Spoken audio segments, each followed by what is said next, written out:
everyone, my name is Roya and this is iPod. She sits in my lap for all of my videos, whether I show her on camera or not, but anyway, here she is. Her fur is like so soft. She's like the softest cat in the world. So obviously like every freaking video I'm just like petting her and stuff, even if you can't see her.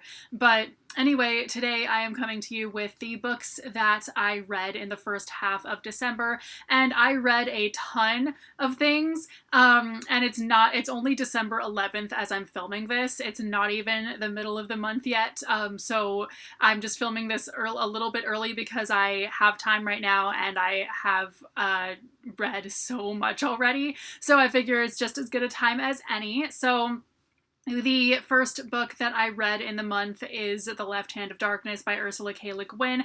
I mostly listened to this on audiobook while I was doing some design work for somebody, all of that.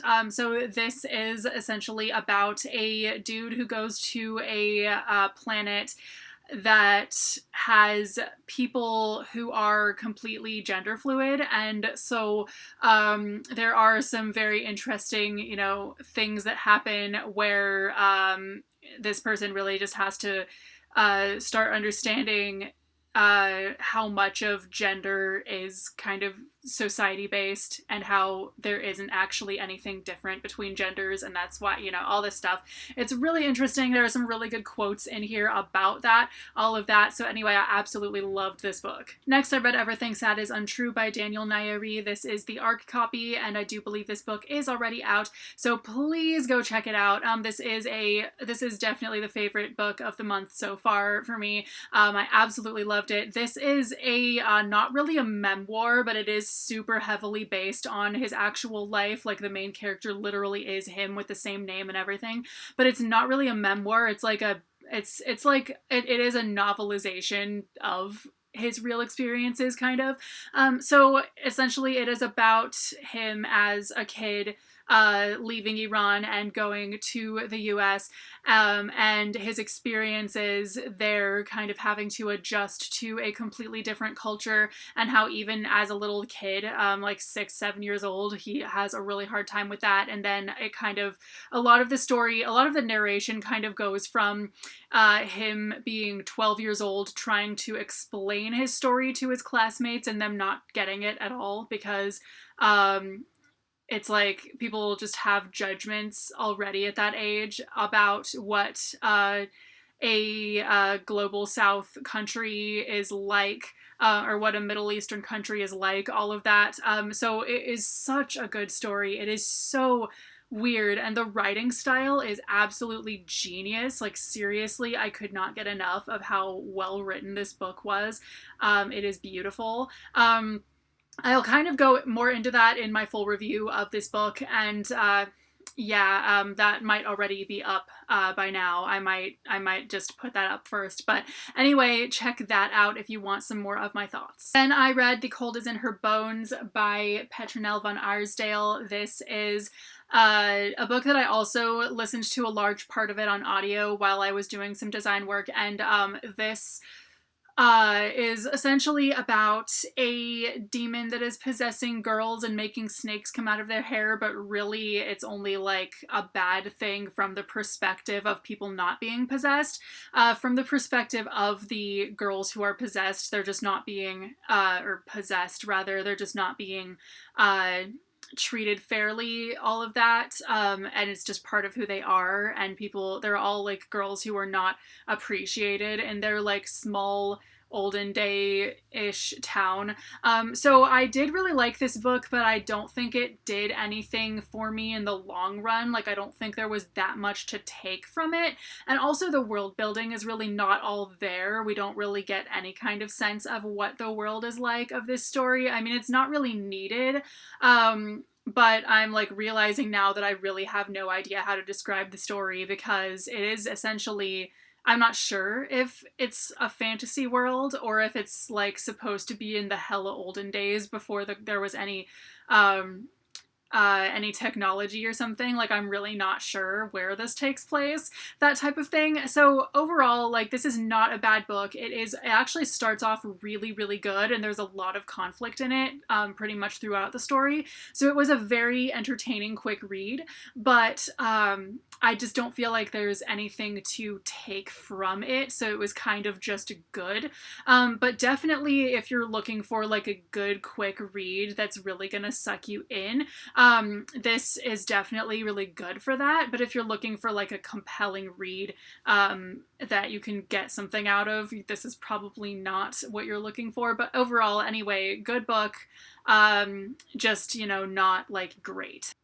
Then I read Never After by Melissa De La Cruz. This was actually sent to me for review by Megan Beatty Communications. So thank you so much to Megan Beatty Communications for sending this my way. I actually read this all in one evening. It was so good. It's like a 300-page middle grade, and I just stayed up until like almost 1 in the morning reading this because I couldn't put it down. It's really good. It's basically about this girl who is obsessed with this book series and gets sucked into the world of the book series because it's all real, and she has a connection to all of it that she's not really sure what it is, all of that. So it's definitely like really good. It's definitely a page turner. I'm not someone who reads a ton of middle grade, but with middle grade, you can kind of forgive some of the plot holes and whatnot or anything like that that's not that explained that well, because, you know, people who are like 12 years old, being the target audience for this, aren't gonna be nitpicky about stuff like that. Like, they're not gonna care, that type of thing. So there was a lot of stuff in here that I kind of had to like, there was a little bit of suspension of disbelief in this, and a lot of it I could forgive, but there was some stuff like, for instance, Alibaba shows up in this, and there's a line of dialogue that that implies that Baba is his surname, and I, as someone who speaks Farsi, literally just went no to that, basically. Like, so there's some stuff like that that I just couldn't. There was just too much of a suspension of disbelief there. But overall, this is a really, really good book, and I will now be passing it along to one of the kids I know who would absolutely love this. So anyway, definitely check this out if you're into middle grade at all. I think you'd really like this. And the last book that I read before I get to the graphic novels and zines that I read is Night's Shadow by Sebastian de Castell. This is the second book in the Greatcoats series, and I loved it almost as much as the first one. Definitely, this is kind of a Three Musketeers-ish story, but fantasy and set in a fantasy world. And what I like about it too is that the magic system, like there's not a whole lot of magic in this book. It's not a huge part of the story. So any magic that does show up doesn't have to be over explained or anything like that. It can just be magic, especially since it's not a hugely significant part of the story. So it's a lot easier to like buy any magic that's not explained how it works or anything like that. So that I think is really good about it. And I also really, really like the main characters. They are so cool and likable and interesting, and they all come with a lot of baggage. Like, they're all very well-rounded in the stuff that they've faced before our story ever starts. But anyway, I really, really like this book. If you haven't read it yet, I definitely recommend checking it out. Now I'm going to get on to the graphic novels and zines that I read this month. I'm just going to talk about them super briefly. So I did reread some graphic novels, starting with the first 3 volumes of Slayers, which is a huge favorite of mine. I discovered the anime when I was 13, but I didn't end up reading the manga until I was like 18, and I'm pretty sure this is the first time I've reread it since then. So this is a kind of sword and sorcery comedy type of deal, and I really, really love the entire, like, when I was 13 and I first discovered the anime, I was like jealous of the creator for coming up with something so complex and so interesting. All of that. So anyway, I still really, really love the series, obviously. Then I read the 1st and 4th volume of Fushigi Yugi. This is another reread, of course. Fushigi Yugi was and is another huge favorite of mine, both the anime and the manga. It was actually my first manga when I was 13, and then I continued, you know, I watched the anime when I was like 14, all of that. I love the crap out of the series. This is about a girl from modern day Japan who goes inside of a book that's based on ancient China. So she, and then there are like love interest. She's in like a love triangle, a love hexagon. I don't freaking know. But yeah, there's like a lot of crazy stuff that goes on. There are a lot of really cool characters in this.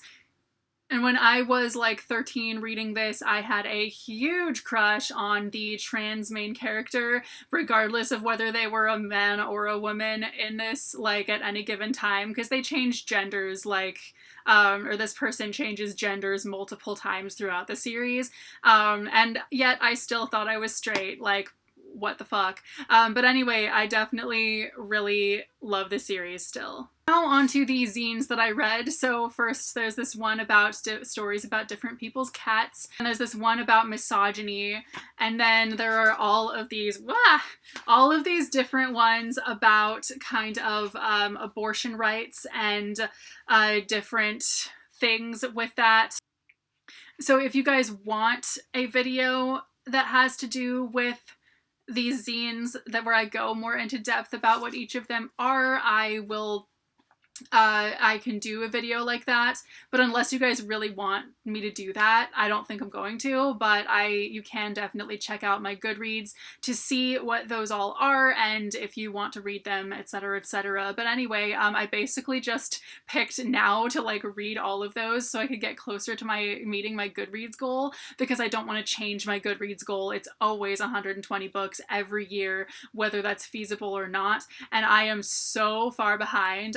Even after I've read all of those, I still have like 20 books left that I have to get to before I can meet the goal, and it's terrible. I'm probably gonna have to reread more graphic novels or something. I'm not sure. I probably will end up doing that. Who knows? But anyway, that's everything that I read in the first half of December. Let me know if you have any thoughts on any of these books. Let me know what you've read so far in December that you're most excited about in the comments, and I will see you very soon with a new video. Bye!